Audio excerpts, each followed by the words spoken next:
Walter D लामेयर अपनी कविता में एक जगह लिखा है, but beauty vanishes, beauty passes, however rare rare it be. अर्थात सौंदर्य जो है चाहे कितनी ही रेयर क्यों ना हो, चाहे क्यों ना दुर्लभ प्रकार की हो, वो एक न एक दिन उससे समाप्त हो ही जाना है।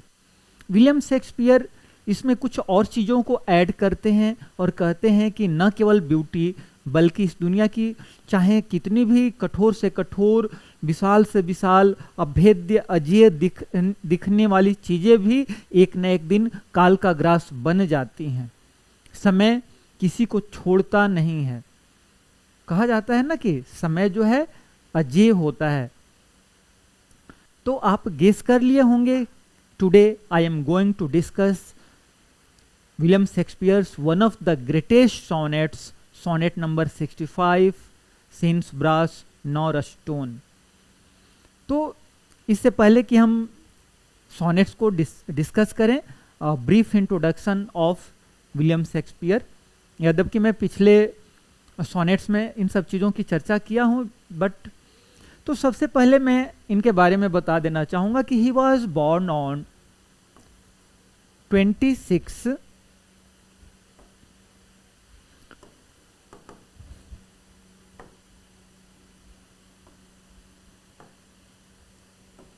He was born on 26 April 1564 in Stratford upon Avon.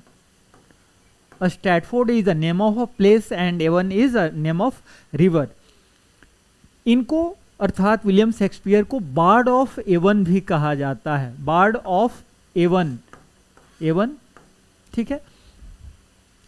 1564 में इनका जन्म हुआ था और अप्रैल में ही 23 अप्रैल 1616 को ये दुनिया से चल बसे थे। दुनिया के बहुत बड़े कवि, बहुत बड़े नाटककार इनको माना जाता है। इंग्लिश लिटरेचर में कहा जाए कि ही जस्ट लाइक अ सन, तो कोई अतिशयोक्ति नहीं होगा।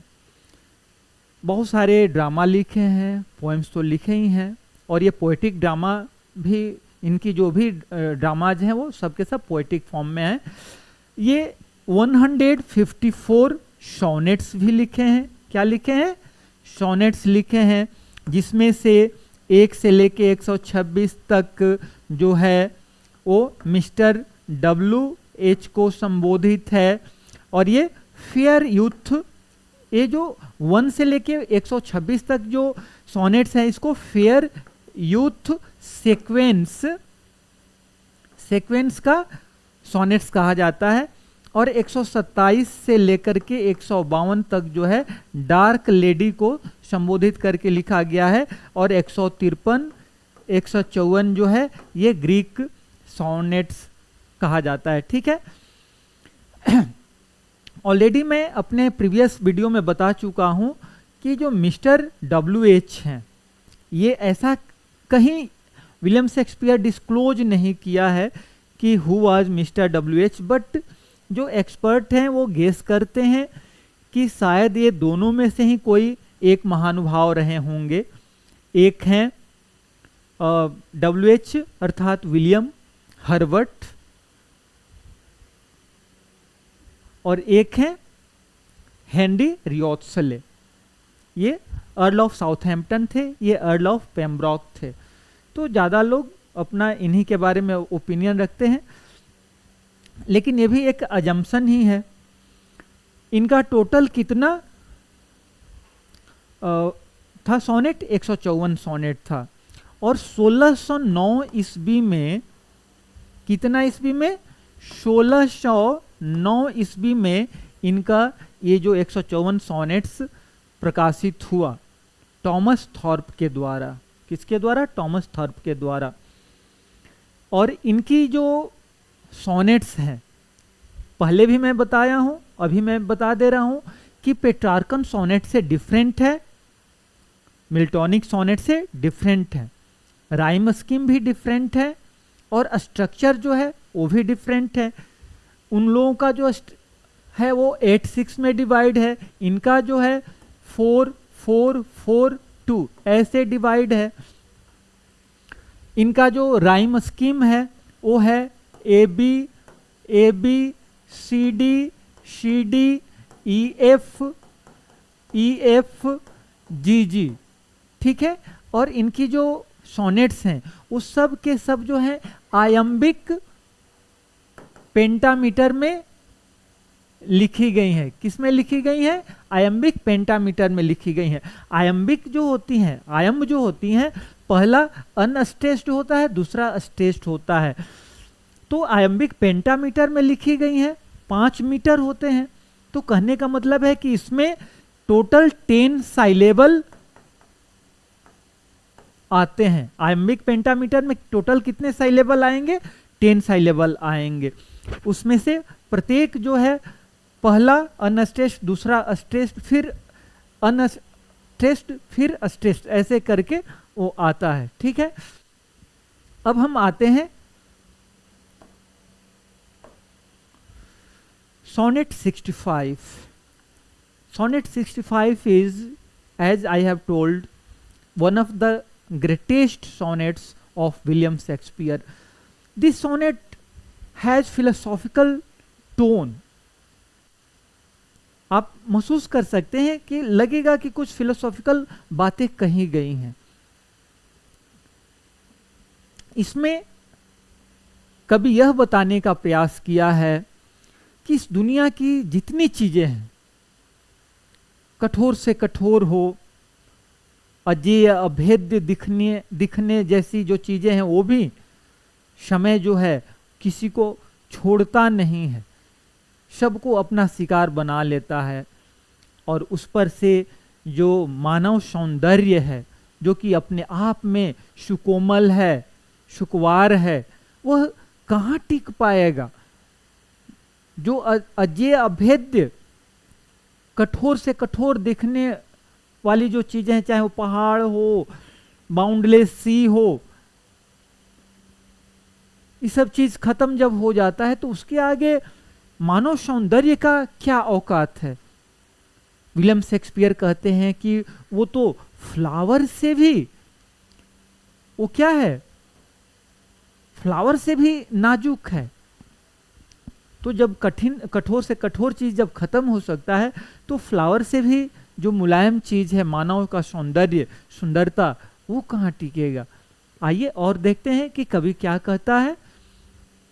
एक बात मैं कहना चाहूंगा कि sonnet 65 is none by since brass nor stone. Since brass nor stone के नाम से भी इस सोनेट को जाना जाता है। कवि कहता है, since brass nor stone nor earth nor boundless sea, but sad mortality over sways their power. Brass metal है एक, नॉर स्टोन, स्टोन पत्थर, अर्थ पृथ्वी, बाउंडलेस सी अथाह सागर जो है, ये सब के सब पावरफुल हैं। ब्रास भी अर्थात पीतल भी मजबूत होता है, स्टोन भी मजबूत होता है, अर्थ, पृथ्वी, समुद्र, ये सब पावरफुल हैं। लेकिन इन सब के पावर को क्या कर देता है? ओवर स्वे कर देता है mortality, sad mortality. Sad mortality मतलब उस सबको क्या कर देता है? एक दिन खत्म कर देता है। चाहे वो समुद्र हो, धरती हो, कुछ भी हो, पत्थर हो, पहाड़ हो, सबको वो कर देता है। मोर्टालिटी, मोर्टालिटी माने वो समय किसी को छोड़ता नहीं है, एक न एक दिन वो सब मोर्टल हो जाते हैं। सब के सब नश्वर हैं, मोर्टल हैं, ठीक ना। How with this rage shall beauty hold up plea whose action is no stronger than a flower. जब ये सब नहीं टिक पाते हैं तो फिर इस ब्यूटी की क्या बिसात है? ये ब्यूटी कौन सा पावरफुल है? ये तो फ्लावर से ज्यादा स्ट्रॉन्गर तो होता नहीं है। कभी कह रहा है कि whose action is no stronger than a flower. किसका? ये ब्यूटी का। ब्यूटी जो है कभी कह रहा है कि वो तो फ्लावर से ज्यादा स्ट्रॉन्ग होता नहीं है, फूल से ज्यादा पावरफुल होता नहीं है, ताकतवर होता नहीं है, तो वो कैसे टिक पाएगा? वो कैसे इस गुस्सा को, इस रेज को, गुस्सा को कैसे वो झेल पाएगा? सौंदर्य नहीं झेल पाएगा। सौंदर्य भी एक न एक दिन समाप्त हो ही जाएगा। Oh how shall summer's honey breath hold out. देखिए समर्स हनी ब्रीथ, यहां भी क्या कहते हैं, बहुत ही रिटोरिकली अलंकारिक भाषा का प्रयोग किया है विलियम शेक्सपियर ने। समर्स हनी ब्रीथ, समर का यानी गर्मी का मधुर श्वास। यहां मधुर श्वास करने का मतलब है, देखिए विलियम शेक्सपियर एक इंग्लैंड के कवि हैं। इंग्लैंड एक ठंडा मुल्क है और वहाँ जो गर्मी होती है बहुत प्यारी होती है। वहाँ गर्मी में जो हवा चलती है वो बहुत प्यारी होती है, अच्छी लगती है। वो हमारे भारत जैसा इस तरह से स्कॉर्चिंग सन वाला समर नहीं होता है। तो कवि कह रहा है कि और वो how shall summer's honey breath hold out, ये जो समर्स का जो ग्रीष्मकालीन जो प्यारी सुंदर हवा, मीठी हवा जो होती है वो भी खत्म हो जाती है। उसको भी ये डेज जो है, जो समय है, जो टाइम है, वो भी क्या कर देता है, समाप्त कर देता है, खत्म कर देता है। ये जो बैटरिंग डेज है, जो क्या कहते हैं, नष्ट कर देने वाला जो डेज है, जो समय है, वो समर्स हनी ब्रीथ को भी खत्म कर देता है। When rocks impregnable are not so stout, अब रॉक्स जो है, चट्टान जो है, जो कि अजेय लगते हैं, इम्प्रेग्नेबल अजेय लगते हैं, वो भी उतने स्टाउट नहीं है, वो भी उतने कठोर नहीं है, वो भी उतने हट्ठी नहीं है, मजबूत नहीं है कि समय को झेल पाए, मोर्टालिटी को झेल पाए। वो भी इमोर्टल नहीं है। All these things seem to be immortal but they are not mortal, they are they are not immortal, they are mortal। सब के सब नश्वर हैं। चाहे impregnable जो रॉक्स हैं वो भी भले देखें कि वैसा है, लेकिन वो भी काल के गाल में समा ही जाते हैं। nor gates of steel so strong but time decays। अब स्टील का गेट हो, स्टील का दरवाजा हो, लोहे का दरवाजा हो, तो लगता है कि अरे ये कभी खत्म होगा, लेकिन टाइम उसको भी डिके कर देता है, उसमें भी जंग लग जाता है, वो भी रस्टिंग का शिकार हो जाता है, वो भी एक न एक दिन बर्बाद हो जाता है। तो जब ये स्टील, रॉक, ये सब समुद्र, ये सब जब बर्बाद हो सकता है, तो फिर सौंदर्य किस खेत का मूल्य है?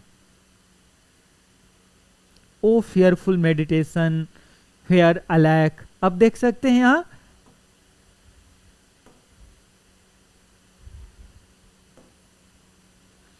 फर्स्ट क्वार्टेन, सेकेंड क्वार्टेन, थर्ड क्वार्टेन, और ये अंत में कपलेट आ गया। जैसा कि शेक्सपियरियन सोनेट का स्ट्रक्चर होता है, 3 क्वार्टेन्स एंड 1 कपलेट। और थर्ड क्वार्टेन का जो फर्स्ट लाइन होता है वो क्या कहलाता है? मैं पहले भी कह चुका हूं, वोल्टा कहा जाता है। और व्हाट इज वोल्टा? वोल्टा में क्या होता है, जो 9th लाइन होता है वो सडन चेंजेस देखने को मिलता है। अब कभी बता रहा है कि क्या क्या काल के गाल में समा जाते हैं। आगे कभी क्या कह रहा है? आगे कभी कह रहा है ओ फियरफुल मेडिटेशन। अरे इन सब चीजों को तो सोच करके ही भय आने लगता है। किन सब चीजों को सोच करके, इन सब बातों को सोच करके ही भय होने लगता है कि कहां, अलैक जो है एक इंटरजेक्शन वाला शब्द है जो कि दुख को एक्सप्रेस करता है। तो कभी कह रहा है कि इन सब चीजों को तो सोच करके ही भय होने लगता है कि where shall time's best jewel from time chest lie hid, कि कहां ये जो टाइम का जो बेस्ट जेवल है, समय का जो सबसे कीमती गहना है। समय का सबसे कीमती गहना क्या है? सौंदर्य है, ब्यूटी है। तो समय का जो सौंदर्य है, समय का जो सबसे बड़ा गहना है, उसको कहां? From time's chest laid. Time's chest, time का जो चेस्ट है, टाइम का जो छाती है, उससे कहां छुपा करके रखें?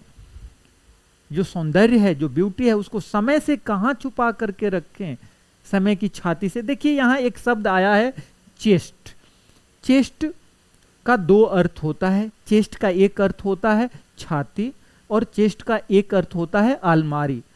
तो यहां हम कह सकते हैं कि चेस्ट वर्ड में क्या है, पन है। और पन तो जानते हैं ना कि पन थोड़ा द्विअर्थी होता है। जैसे एक उदाहरण मैं पन का देना चाहूंगा, इज लाइफ वर्थ लिविंग, क्या यह जीवन जीने लायक है, वर्थ लिविंग है? तो आंसर है इट डिपेंड्स ऑन लीवर। वह किस पर डिपेंड करता है, लीवर पर। अब देखिए जब मैं लीवर कह रहा हूं यहां, तो लीवर में पन है। क्या है, लीवर में पन है। लीवर का अर्थ होता है शरीर का एक बॉडी, शरीर में जो लीवर होता है वो भी। और लीवर का एक दूसरा अर्थ हो गया जो जीवन जीने वाला व्यक्ति है वो। तो ठीक है, तो उसी तरह से यहां कह रहा है कि shall time's best jewel from time's chest lie hid. क्या समय की छाती से कहां उसको छुपा करके रखा जाए या किस अलमारी में रख दिया जाए उस सौंदर्य को, ताकि समय का जो निष्ठुर हाथ है उस तक न पहुंच पाए। आगे कभी क्या कह रहा है, और what strong hand can hold his Swift foot back. समय का जो फूट है, समय बहुत तेज गति से चल रहा है, लेकिन वह हाथ कौन इतना मजबूत है वो। और what strong hand can hold his Swift foot back. समय, अब देखिए समय को यहां क्या कर दिया गया, पर्सोनिफाइड कर दिया गया है। अगर लिटरेरी डिवाइस की बात किया जाए तो यहां पर्सोनिफिकेशन ये सब बहुत देखने को मिल रहा है। तो कह रहा है कि या फिर वह कौन सा हाथ है जो कि समय के तेज पैर को पकड़ सके और समय को रोक सके। और हु, अब देखिए यहां थोड़ा सा चूंकि पोएम है, अब ऐसे समझे कि और who can forbid his spoil of beauty. Who can forbid, कौन मना कर सकता है, कौन रोक सकता है, his spoil of beauty, beauty को स्पॉइल करने से, ब्यूटी को नष्ट करने से समय को कौन रोक सकता है। अब देखिए लास्ट टू लाइन कपलेट, तो कवि कह रहा है, और इसमें क्या होता है, जो शेक्सपियरियन सोनेट होता है उसमें जो लास्ट टू लाइन होता है उसमें एक क्या कहते हैं, एक आशा की किरण दिखाई पड़ती है। अब इधर देखिए ये सब चीज हो गया है, सब भयानक चीज, लेकिन इन दो लाइंस में आपको एक आशा की किरण दिखाई पड़ेगी। सब कह रहे हैं ना कि ब्यूटी वैनिश हो जाएगा, ब्यूटी खत्म हो जाएगा, लेकिन कभी लास्ट टू लाइन में एक आशा की किरण दे रहा है। कह रहा है कि कहां हम सौंदर्य को छिपा करके रख दें ताकि वहां समय न जा पाए, न पहुंच पाए। वैसा तो कोई जगह है नहीं, लेकिन कभी कह रहा है ओ नन, नहीं ऐसा तो कहीं संभव नहीं हो सकता है। लेकिन एक बात है, unless this miracle have might that in black ink my love still shine, कि अगर आपको इस मिरेकल में विश्वास हो कि मेरा जो प्रेम है, मेरा जो बिलवेड है, उसका जो सौंदर्य है, देखिए ये तो कह सकते हैं कि एक यूनिवर्सल भी है और पर्सनल भी है। यद्यपि इसमें पर्सनल टोन है, लेकिन सब का सब पर्सनल टोन नहीं है, वो ऐसा है कि यूनिवर्सल टोन भी है। ऐसा नहीं कि इनका जो बिलवेड है उसी का सौंदर्य नष्ट हो सकता है या होता है, वो तो यूनिवर्सल चीज है ना। तो कह रहा है कि O none unless this miracle have might that in black ink my love may still shine bright. मेरा जो लव है, मेरा जो बिलवेड है, मेरा जो प्रिय है, वो इस ब्लैक इंक में मे स्टिल शाइन ब्राइट, वो ब्राइट शाइन कर सकता है। मतलब मैं जो कविता लिख रहा हूं, देखिए 16th सेंचुरी में इस तरह की परिपाटी थी, लोगों को लगता था कि भाई ऐसा काव्य रचना करो कि आने वाली सदियां याद करे। तो कुछ क्रिटिक ऐसे भी हैं जो कि शेक्सपियर के बारे में कहते हैं कि वो अपने लव के माध्यम से खुद अमर होने का प्रयास करते हैं। कुछ ऐसे क्रिटिक हैं जो कि इस बात को कहते हैं। ठीक है, अंत में कवि क्या कह रहा है, अंत में कवि कह रहा है कि यद्यपि कहीं छुपाया नहीं जा सकता है, लेकिन अगर आपको इस मिरेकल में विश्वास हो तो उस बिलवेड को, उस प्रिय को मैं छुपा करके रख सकता हूं, उसको अमर कर सकता हूं, उसके सौंदर्य को नष्ट होने से बचा सकता हूं अपने कविताओं के माध्यम से। ठीक है, तो ये था कविता। अब देखिए आप लोग, इसमें हम देख रहे हैं ये तो मॉडर्न पैराफ्रेज है, आप इसको पढ़ सकते हैं। मॉडर्न पैराफ्रेज क्या होता है कि थोड़ा आपके लिए इजी हो जाता है, इजी टू अंडरस्टैंड हो जाता है, इसलिए मैं इसको भी लगा देता हूं। आप चाहें तो देख सकते हैं, पढ़ सकते हैं। अब देखिए विलियम शेक्सपियर कह रहा है कि समय जो है या इस दुनिया की सभी चीजें नश्वर हैं। भागवत गीता में जब क्या कहते हैं, लड़ाई प्रारंभ होने वाला था, उधर अर्जुन कह रहा है कि नहीं मैं हथियार नहीं उठाऊंगा, अपने लोगों पर कैसे हथियार में चलाऊंगा। तो गीता के 11वें अध्याय के 31वें श्लोक में पूछता है अर्जुन कि आप कौन हैं। तो उसी के जवाब में 11वें अध्याय के 31वें श्लोक में अर्जुन प्रश्न करता है, और यह जो है 11वां अध्याय का 32वां श्लोक है, जो कि कृष्ण को क्या कहते हैं, अर्जुन को कृष्ण जवाब देते हैं। कालोस्मि लोक क्षय कृत प्रवृद्धो लोकासन क्षमा हर्तु मिह प्रवृत्तः ऋतेपि त्वाम न भविष्यन्ति सर्वे येव स्थिताः प्रत्यनिकेषु योद्धाः। इसमें कृष्ण कहते हैं, बताते हैं अर्जुन को कि मैं टाइम हूं, और टाइम अपने को डिस्ट्रॉयर के रूप में बताते हैं। कहते हैं कि तुमको लगता है कि तुम मारोगे तभी मरेंगे, वो मैं ऑल पावरफुल टाइम हूं, मैं सबसे पावरफुल जो टाइम है वो मैं टाइम हूं, और तुमको लगता है कि तुम मारोगे तभी वो मरेंगे, तुम्हारे न मारने के बावजूद भी वो मरेंगे, वो जो तुम्हारे विपरीत पक्ष वाले हैं। तो इस श्लोक के माध्यम से कृष्ण बताते हैं, मतलब कि अगर हम कहना चाहें कि विलियम शेक्सपियर इसमें जो बता रहे हैं कि इस दुनिया का हर चीज मोर्टल है, कृष्ण वहां भी कह रहे हैं कि तुम मारो ना मारो वो तो मरने ही वाले हैं।